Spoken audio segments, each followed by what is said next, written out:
मैं शैलेश कुमार आप सबका वेलकम करता हूं अपने प्यारे से यूट्यूब एजुकेशन प्लेटफॉर्म शैलेश में। देखो क्वेश्चन नंबर 6 में क्या है, ऊंचा बच प्रदर्शन। तो सबसे पहले समझते हैं कि ऊंचा बच होता क्या है। देखो बाबू, अपने आसपास जहां पे आप रह रहे हो, अपने आसपास क्या दिख रहा है? चारों तरफ मकान दिख रहा है, पेड़ दिख रहा है, पेड़ पौधे दिख रहा है, खंभा दिख रहा है, पुल दिख रहा है। तो ये सब क्या हो गया? भू आकृति हो गया।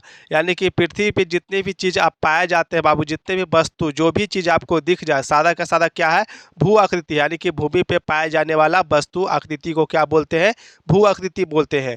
और इसी चीज को, इसी भू आकृति को अगर पेपर पर दिखा देंगे, मानचित्र पर दिखा देंगे, यानी कि मैप पर दिखा देंगे बाबू, तो इसी को क्या बोलते हैं? ऊंचा बच बोलते हैं। यानी कि ऊंचा बच प्रदर्शन करना बोलेंगे। भू आकृति को मानचित्र पर या किसी पेपर पर बोले तो पृथ्वी पे जितने भी चीज पाए जाते हैं सारे के सारे कैसे होते हैं? कैसे आकृति होते हैं? 3D होते हैं।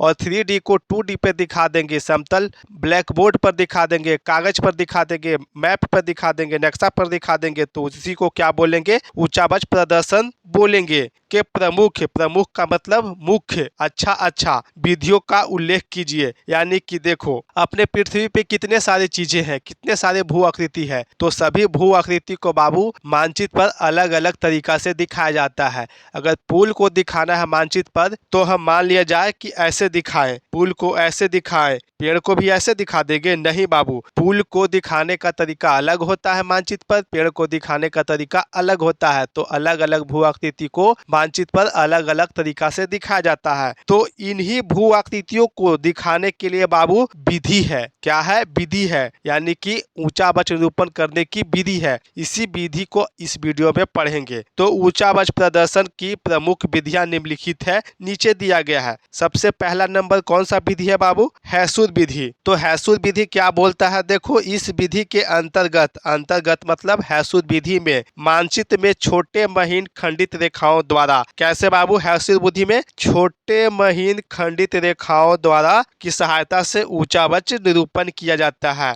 यह रेखाएं ढाल की दिशा में अथवा जल बहने की दिशा में खींच जाती है। यह रेखाएं कहाँ पे खींच जाती है बाबू? ढाल की दिशा में खींच जाती है, यानी कि पानी बहने की दिशा में खींच जाती है। जैसे में पुल पे देखे होंगे, पुल के एक तरफ चढ़ाव रहता है, एक तरफ ढुलकाव होता है, वही उसी चीज को ढलकाव। जैसे में आप पहाड़ से नीचे उतरते होंगे तो नीचे ढलकाव रहता है, तो किस हैसुर विधि से किस चीज को दिखाया जाता है? ढलकाव का दिखाया जाता है, ढलाव का दिखाया जाता है, यानी कि ढाल को दिखाया जाता है। हमने क्या बोला? हैसुर विधि से ढाल को दिखाया जाता है। तो ढाल को कैसे दिखाया जाता है बाबू?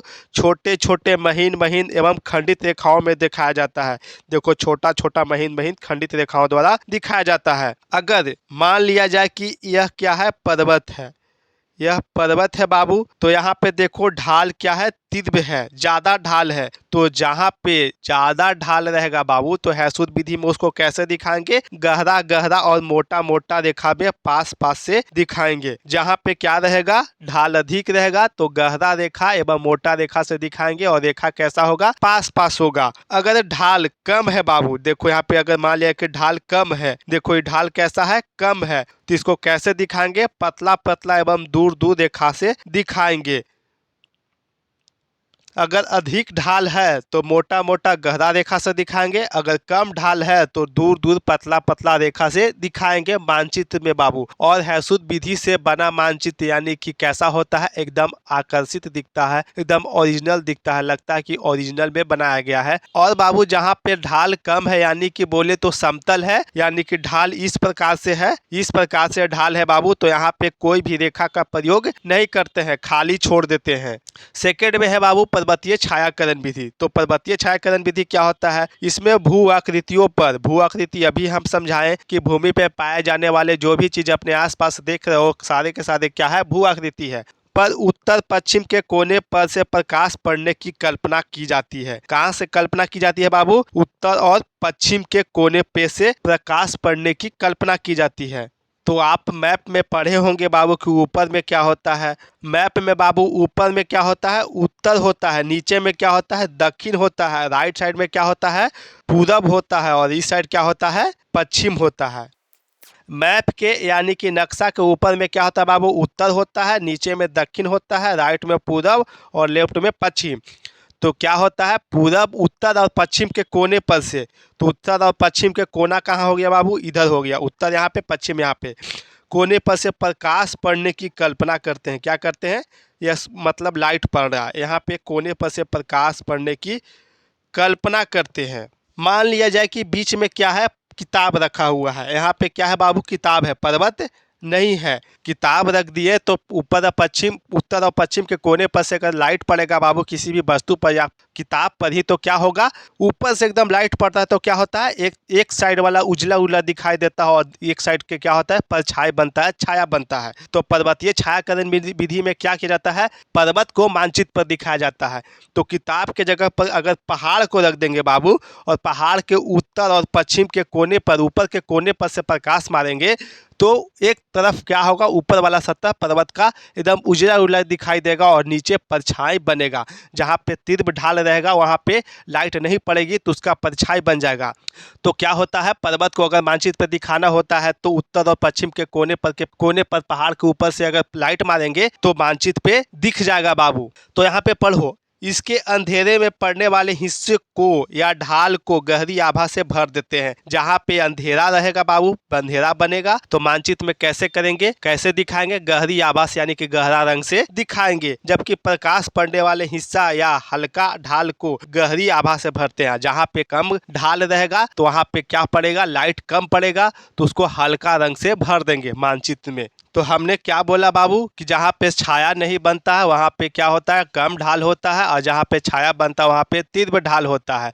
पर्वतीय छायाकरण विधि में क्या दिखाया जाता है, पर्वत को दिखाया जाता है, ऊंचा वक्र किया जाता है मानचित्र में। तो ऊंचा वक्र निरूपण की विधि है बाबू पर्वतीय छायाकरण विधि।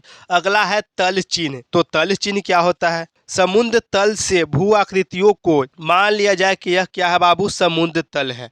समुद्र तल से भू आकृतियों को, यहाँ पे क्या है, भू आकृति है। यहाँ पे कुछ भी पुल ले लो, घर ले लो, कुछ भी क्या है, भू आकृति है। पुल, खंभा, नदी, मकान, ये सब क्या है, भू आकृति है। इत्यादि की मापी गई ऊंचाई, यानी कि इसकी मापी गई ऊंचाई, क्या बाबू, इसकी मापी गई ऊंचाई को प्रदर्शित करने वाला चिन्ह को तल चिन्ह कहते हैं। समुद्र तल कहने का मतलब पृथ्वी के नीचे जो घास फूस जमा होता है, पानी के नीचे बाबू जो कंकड़ पत्थर रहता है उसी को क्या बोलते हैं, समुद्र तल बोलते हैं। और जब अपना घर बना होता है बाबू, पुल बना होता है, खंभा बना होता है, वह तुमको क्या लगता है कि वह समतल है, इतना ही ऊंचा पर है? नहीं, किसी भी चीज को मापने के लिए किस चीज से मापते हैं, समुद्र तल से मापते हैं। वह आपका घर या किसी भी अपने आसपास जो भी चीज देख रहे हो बाबू, वह सब किसी न किसी ऊंचाई पर स्थित है। सभी जगह बराबर नहीं है। देखेंगे कि एक गांव पुल ऊंचा है तो दूसरे गांव का पुल नीचा है। तो इसी के लिए, इसी के सावधान के लिए क्या किया गया है, समुद्र तल को बराबर माना गया है। सभी जगह समुद्र तल क्या होता है, बराबर मान लिया गया है। तो किसी भी चीज की ऊंचाई मापते हैं तो किससे मापते हैं, समुद्र तल से मापते हैं। तो समुद्र तल से ऊंचाई जितना हुआ बाबू, अगर इतना ऊंचाई पर है इसको चिन्हित कर दिए तो इसी को मापी गई ऊंचाई को क्या बोलते हैं, तल चिन्ह बोलते हैं। परिभाषा में साफ बोल रहा है, समुद्र तल से किसी भू आकृति को, पुल, खंभा, मकान हो गया, मापी गई ऊंचाई को प्रदर्शित करने वाला चिन्ह, मान लीजिए कि यह प्रदर्शित करने वाला चिन्ह है, यह कोई ऊंचाई से स्थान पर वस्तु है या स्थान है, इस स्थान को माप लिए तो इसी को क्या बोलेंगे, तल चिन्ह बोलेंगे। यहाँ पे चिन्हित कर दिए तो इसी को तल चिन्ह बोलेंगे। अगला क्या है बाबू, ऊंचा वक्र निरूपण करने की विधि, स्थानिक ऊंचाई। तो स्थानिक ऊंचाई होता क्या है, तल चिन्ह की सहायता से किसी स्थान विशेष की मापी गई ऊंचाई को स्थानिक ऊंचाई कहते हैं। बोल रहा है कि तल चिन्ह की सहायता से किसी भी स्थान को माप दिए बाबू, उसी को क्या बोलेंगे, स्थानिक ऊंचाई बोलेंगे। देखो मान लेते हैं बाबू कि यह क्या है, समुद्र तल है। समुद्र तल है, यह कोई स्थान है बाबू, यह आपका घर है, क्या है, आपका घर है। और आपका दोस्त या आपका गोतिया क्या किया, आपके घर से ऊंचा बना लिया घर बाबू अपना। यहाँ कितना घर ऊंचा बना लिया, आपका घर यहाँ पे था और यहाँ इतना ऊंचा बना लिया, ऊंचाई पर बना लिया बाबू। आपका गोतिया क्या किया, इतना ऊंचा पर घर बना लिया। यह आपका घर है तो तल चिन्ह क्या था, समुद्र तल से मापी गई किसी स्थान को क्या बोलते हैं? तल चिन्ह बोलते हैं। तो यह आपका घर हो गया बाबू, तो यह स्थान है तो इसको बोलेंगे तल चिन्ह। तो यह हमारे लिए क्या हो गया? तल चिन्ह हो गया। तो यह भी क्या हो गया? तल चिन्ह हो गया। आपका गोतिया आपसे लुदगर बना बाबू और आपसे ऊंचा घर बना लिया, यानी कि आपसे इतना ऊंचा पर यहाँ से बना लिया घर। तो अगर वह समुद्र तल से ऊंचाई मापे जाएगा बाबू तो उसका खर्चा बढ़ जाएगा, पैसा लगेगा, परेशानी भी होगा। ये गो मापा हुआ है आपका घर तल चिन्ह से ऊंचाई, तो क्यों ना आपके घर के मदद से हम इस घर की ऊंचाई को माप लेते हैं। तो यहाँ तक हम जानते हैं कि तल चिन्ह की ऊंचाई कितना है? 50 फीट है। 50 फीट है बाबू यहाँ तक। तो यह आपके घर के बराबर में है। इतना ऊंचा बना लिया, तो इतना ऊंचा बना लिया तो इसको मान लेते हैं कि 5 फीट आपके इस घर से ऊंचा बना लिया आपका गोतिया। क्या किया? आपका गोतिया आपसे 5 फीट घर ऊंचा बना लिया। तो तल चिन्ह हो गया 50 फीट, आपका गोतिया हो गया 5 फीट बना लिया ऊंचा। तो इसी 5 फीट को बाबू क्या बोलते हैं? स्थानिक ऊंचाई बोलते हैं। तल चिन्ह की सहायता से, तल चिन्ह ये हो गया, इसकी सहायता से माप लिए ऊंचाई बाबू, तो इसी को क्या बोलेंगे? स्थानिक ऊंचाई बोलेंगे। तो स्थानिक ऊंचाई क्या हो गया? यहाँ पे ये वाला एरिया हो गया बाबू स्थानिक ऊंचाई। समझ में आ गया होगा आपको। त्रिकोणमितीय स्टेशन। तो अब त्रिकोणमितीय स्टेशन क्या होता है? समुद्र तल से किसी 3 स्थान की मापी गई ऊंचाई, यानी कि देखो यह हो गया समुद्र तल, यह एक स्थान यहाँ हो गया, एक स्थान यहाँ हो गया, एक स्थान यहाँ हो गया। मान लेते हैं कि 3 स्थान है और समुद्र तल से मापी गई ऊंचाई। यह समुद्र तल है, ऊंचाई माप लिए, ये भी इसका भी ऊंचाई माप लिए, ये भी ऊंचाई माप लिए बाबू, तीनों को ऊंचाई माप लिए। त्रिभुज बना को दिखाया जाता है। कैसा दिखाया जाता है? त्रिभुज बना के दिखाया जाता है। अगर हम इन तीनों बिंदु को मिला देंगे तो यह क्या त्रिभुज नहीं दिख रहा है आपको? देखो ये 3 को, एक कोना यहाँ पे, एक कोना यहाँ पे, एक कोना यहाँ पे, त्रिभुज बन गया। तो समुद्र तल से किसी स्थान विशेष की मापी गई ऊंचाई मानचित्र पर त्रिभुज बना के दिखाते हैं, तो इसी को क्या बोलते हैं? त्रिकोणमितीय स्टेशन बोलते हैं। तल चिन्ह ये हो गया, एक स्थान यहाँ, दूसरा स्थान यहाँ, तीसरा स्थान यहाँ, तीनों की ऊंचाई माप लिए कि 50 फीट है, 50 फीट है, 60 फीट है बाबू, ये क्या है? 45 फीट है।